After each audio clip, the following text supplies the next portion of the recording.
नमस्कार, आप देख रहे हैं HD न्यूज इंडिया। मैं सुनील अबे। आज हम पहुंचे हैं 91 सेक्टर के विनयनगर चौक पर और हम सीधे बात करेंगे मुनिकांत मिश्रा जी से। यहाँ पर जो आज कार्यवाही चल रही है, यहाँ की सड़कें, यहाँ के नालियाँ, यहाँ के सीवर लाइन, आखिर ये जो प्रॉब्लम है आखिर है क्यों इतनी।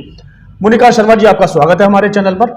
जी, क्या कहना चाहते हैं? मिश्रा जी, यहाँ पर लगभग सांसद, विधायक, पार्षद सभी कुछ बीजेपी के हैं और पिछले लगभग 7 साल से यहाँ पर मौजूद हैं। जी, ये जो समस्या है, चाहे वो सड़क की समस्या हो, चाहे वो सीवर की समस्या हो, जी आखिर इनके ऊपर ध्यान क्यों नहीं दिया जा रहा? भाई, इनके ऊपर अब वही नहीं कह रहे जो बीजेपी हम लोग ऊपर से नीचे तक जिताए, तहे दिल से जिताए, ताकि यहाँ पर कार्य पूरी जोर शोर से हमारे फरीदाबाद नहरपाड़ में होगी। लेकिन कुछ भी नहीं, जितने वादे हैं उसके 2 आना भी काम हम लोगों का नहीं हो पाया।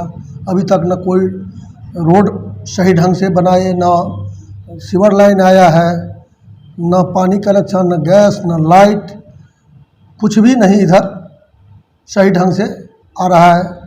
न राशन वितरण जो है, राशन भी सही ढंग से वितरण नहीं हो पाता है। मिश्रा जी, पिछले 7 साल से लगातार बीजेपी सत्ता में बनी हुई है और सत्ता में रहने के बाद आप क्योंकि आरएसएस में रहे हैं, आरएसएस के अभी भी समर्थक करते हैं और आरएसएस कहा जाता है कि बीजेपी को जन्मदाता मानी जाती है। बीजेपी जब भी काम करती है, कोई भी निर्णय लेती है तो बिना आरएसएस की सहमति के नहीं होता। तो आपको क्या लगता है कि ये आरएसएस को बदनाम करने की साजिश हो रही है? नहीं साहब, आरएसएस निस्वार्थ सेवा करता है बीजेपी का जी। और निस्वार्थ सेवा करने के बाद जिताने के लिए हम लोग डोर टू डोर, घर घर जाके जान जी लगा के जिताए, लेकिन हमारे पब्लिक का कोई काम होने से नहीं है राजी। ठीक है। और जिस कारण बीजेपी को छोड़ के मुझे कांग्रेस में निगम पार्षद के लिए मैं तैयारी कर रहे हैं। अभी आपने कहा कि आरएसएस से आप शुरू से जुड़े हुए थे और आप कांग्रेस में अचानक बीजेपी से आखिर मोह भंग क्यों हुआ आपका? बीजेपी से इसीलिए मोह भंग हुआ जो कोई काम धंधा कुछ भी नहीं चल रहा सही ढंग से किसी का। ठीक है। जहाँ पर 100 मतलब वर्कर खट रहा था, वहाँ 25 वर्कर खट रहा है, 20 वर्कर खट रहा है। कंपनी के कंपनी बंद हो रहा है, न उद्योग धंधा किसी का चल रहा है, न बिजनेसमैन बिजनेस में सही खुशी है। पेट्रोल डीजल का दाम इतना बढ़ रहा है जो महंगाई आसमान छूते जा रहा है। पब्लिक सही ढंग से कोई पर्व त्यौहार नहीं मना पाता है। ठीक है। सत्ता में जब बीजेपी आई थी, लगभग 7 साल हो चुके हैं, उन्होंने एक बात कही थी, सबका साथ, सबका विकास और सबका विश्वास। क्या वो जीतने में कामयाब रहे या फेल हुए? नहीं, इसी बात पे तो जीते थे जो भाई विकास करेंगे, सबका साथ सबका विकास। और इसीलिए आरएसएस जी जान के लगा भी जो भाई मतलब हम लोगों का विकास भी होगा, हिंदुत्व भी सही है। और कांग्रेस कभी भी हिंदू मुस्लिम दोनों को लेकर चला हुआ है। ठीक है। उसके सत्ता काल में बढ़िया काम चला, बढ़िया सबका रोजगार चला, सब सुखी रहा। और इनके सत्ता काल में लोग इतना कठिनाइयाँ झेला है जिसकी कोई सीमा नहीं है। एक बात और भी कही जा रही थी, बाकायदा स्लोगन दिया गया था कि बेटी बचाओ बेटी पढ़ाओ। मगर जहां जहां भी बीजेपी की सरकार है, चाहे वो हरियाणा हो, चाहे वो यूपी है, चाहे वो अन्य राज्य क्यों ना हो, वहां पर बेटियों के ऊपर आखिर इतना अत्याचार क्यों हो रहा है? बेटियों के ऊपर जो है कोई खैर इतना अत्याचार नहीं हुआ है, इस बात को नहीं झूठ हम बोलेंगे। अलीगढ़ कांड हो गया, सहारनपुर कांड हो गया, चाहे वो यहाँ पर अब मतलब कहीं कहीं जो है ये तो राजनीति नेता करवाता है। जी। ठीक है। जी। इसके लिए मैं बीजेपी पे आरोप नहीं लगाएंगे। जी। ठीक है। जो बात है सही कहना चाहिए किसी को भी। जी। जी। ठीक है। बेटी के पक्ष में जो भी कहे हैं ठीक है, बेटी के पक्ष में काम भी ठीक है। ये नहीं कांग्रेस कहें यदि कांग्रेस ज्वाइन करें तो बीजेपी को बदनाम करें। नहीं, वो आपकी बात बिल्कुल जायज़ है, लेकिन लोगों को मन में रोष तो है ना कि सर उन्होंने समय रहते जो है उनके ऊपर निर्णय क्यों नहीं ले पाया, सटीक उनको न्याय क्यों नहीं दिलवा पाया? नहीं तो निर्णय ले भी रहा है, नहीं लिया है, लेकिन जो मेन विकास का काम है, एक रोड का काम, जो मेन रोड सब है उसका काम सही ढंग से बीजेपी संभाल पाया है।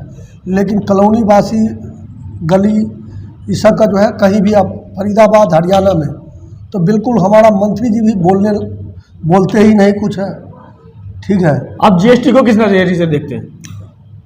जीएसटी को मैं ठीक नज़र से भी देखते हैं, लेकिन हर चीज़ पर जीएसटी लगा है।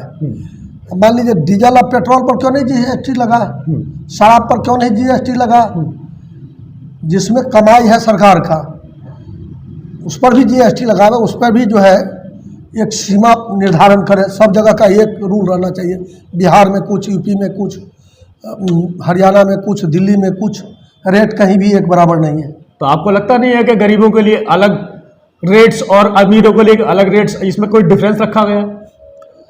नहीं, ये भी ना करे एक सामान्य रेट। जीएसटी या टैक्स का मतलब हो गया सब जगह हो जाएगा एक सामान्य रेट जी, ठीक है, और सबका यही डिमांड है। तो सब कहीं भी डीजल बढ़ावे, मान लीजिए यूपी बढ़ावे, बिहार बढ़ावे, दिल्ली बढ़ावे, जीएसटी टैक्स जब मतलब एक सबको सामान्य कर देगा तो एक ही रेट सब जगह। आपने बहुत बड़ी बात कही है। जब बीजेपी आई थी सत्ता में जीएसटी को लेकर के, जी, तो उन्होंने भी यही कहा था कि जब हम ये जीएसटी लागू करेंगे तो हर राज्य में जो, चाहे वो दिल्ली हो, चाहे यूपी हो, चाहे हरियाणा हो, एक ही रेट हर जगह होगा। आज भी अलग अलग देखने को क्यों अलग अलग, यही चीज तो कहते हैं कुछ और करते हैं कुछ। जी, तो आपको लगता है कि इस बार बीजेपी दोबारा से सत्ता में आ पाएगी? भाई उनका जोड़ है, लेकिन पब्लिक का जोड़ कहीं भी नहीं। अब पब्लिक जो है अंदर अंदर बौखलाया हुआ है, पब्लिक बहुत दुखी है। तो आप पब्लिक के नजरिए से कहना चाहते हैं या राजनेता होने के नजरिए से कहना चाहते हैं? पब्लिक के नजरिए से कहना चाहता हूँ जी। अभी नेता हुए हैं नहीं जी, अभी पब्लिक ही है, और पब्लिक की दुखी देखते हैं। ठीक है, पब्लिक के नज़रिए से करें, हर व्यक्ति के नज़रिए से कर रहे हैं। पिछले 7 सालों से खट्टर सरकार भी हरियाणा में मौजूद है जी। तो आप इस सरकार को किस नजरिए से देखना चाहेंगे? भाई क्या यहाँ कोई वास्तविक रूप में काम हुआ है? वही न करें, खट्टर सरकार जो है न कुछ काम करवा पा रहे हैं, न हमारे सांसद विधायक कोई काम करवा पा रहे हैं, और न कुछ बोल रहे हैं। इतना अंतर क्यों देखने को मिलता है? जब कांग्रेस की सरकार होती है तो हर विधायक हो, हर पार्षद हो, उसकी बात कही भी जाती है, सुनी भी जाती है और मानी भी जाती है। मगर जब से सत्ता में बीजेपी है तब से वो सिर्फ 2 लोगों की, 4 लोगों की सरकार बनी हुई है। बाकी कोई भी मिनिस्ट्री का नेता रहा हो उसकी कोई बात क्यों नहीं मानी जाती? आखिर क्या वजह हो सकती है? एक बात कह रहे हैं, पब्लिक जो है कहे तो बीजेपी के सरकार आने से बहुत खुशी था कि बढ़िया मतलब दिन, अच्छे दिन आ जाएगा, जैसे मोदी जी हमारे कहे अच्छे दिन आए जी। ठीक है, लेकिन जो देखने को मिल रहा है इस दीपावली में भी अच्छा कंपनी में काम करने वाले दीपावली सही ढंग से नहीं मना पाया है, छठ नहीं मना पाया। क्योंकि जो आय पहले आ रहा था उससे आधी आय आ रहा है। जहाँ 40,000 सैलरी था वहाँ 20,000 देता है, 18,000 देता है, उस पर भी लोग ड्यूटी कर रहा है। जहाँ 18,000 था 8,000 10,000 देता हूँ उस पर भी ड्यूटी करता है। एक मजबूरी है पब्लिक को, उसमें भी क्योंकि कंपनी में काम इतना वर्कर छटाई हो रहा है, जो कंपनी में काम नहीं है, ये जीएसटी टैक्स लगने से भी इतना जीएसटी टैक्स ये सब हुआ है, उससे भी मालिक सब घबराया हुआ है, काम सही ढंग से नहीं हो रहा है।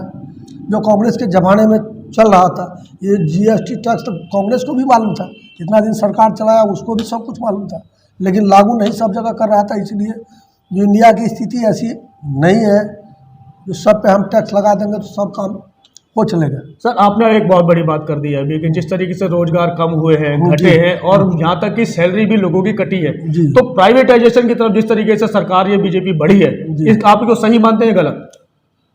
कहे तो बीजेपी जो तमन्ना है आदमी का जी, जो तमन्ना था वो सब मनोबल जो है अब टूट रहा है। सरकार जो है मतलब नहीं देखेगा, पब्लिक ये देखेगा कि मेरा रोजगार कहाँ से चले, मेरा काम धंधा कहाँ से चले, मतलब लोगों में रोष है। तो क्या लगता है कि अभी आने वाले समय में जनता का जो रुख है जी वो किस तरफ रहने वाला है?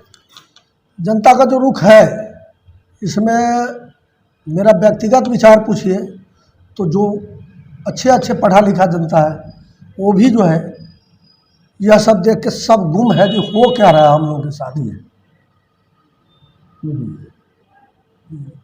इसका सुधार कैसे होगा?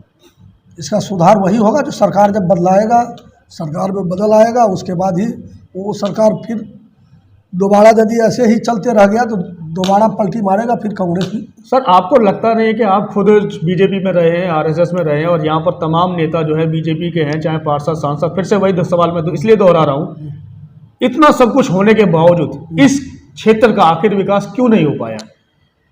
इसीलिए तो कहे तो इसीलिए हम लोग मौन धारण करके बैठे हुए हैं जो भाई विकास नहीं हुआ। मैं तो अपने पार्षद से भी जिसको जिताए दिन रात लग के जी, उसे भी कहे कि तुम्हें पार्षद बना दिए इस क्षेत्र के, लेकिन तुमने एक काम भी 100 बार कहे हाँ के छोड़ के ना नहीं कहता है, काम कुछ करता नहीं है।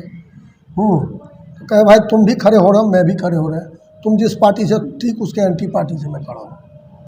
सर, एक बात और भी है, आखिरी सवाल है ये, बीजेपी आखिर हिंदुत्व की बात करती है और हमारा देश हिंदू राष्ट्र है जी।